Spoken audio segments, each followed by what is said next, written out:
दोस्तों big boss के घर में आज करण और रजत ये दोनों मिलके अविनाश और विवेन के बारे में यहाँ पे बोलते हुए आज आपको नज़र आने वाले हैं। तो दोस्तों अभी तक आप सबने सब्सक्राइब नहीं किया होगा तो ज़रूर कर लेना, क्योंकि ऐसे नए नए अपडेट हम आप तक ज़रूर पहुँचाने की कोशिश करेंगे।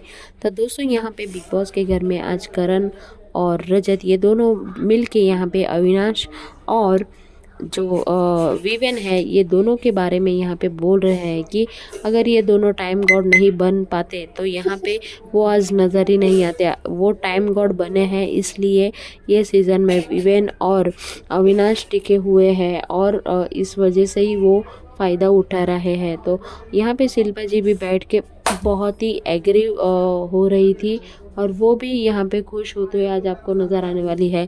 तो दोस्तों अभी तक आप सबने सब्सक्राइब नहीं किया होगा तो ज़रूर कर लेना, क्योंकि ऐसी नई नई अपडेट हम आप तक ज़रूर पहुँचाने की कोशिश करेंगे।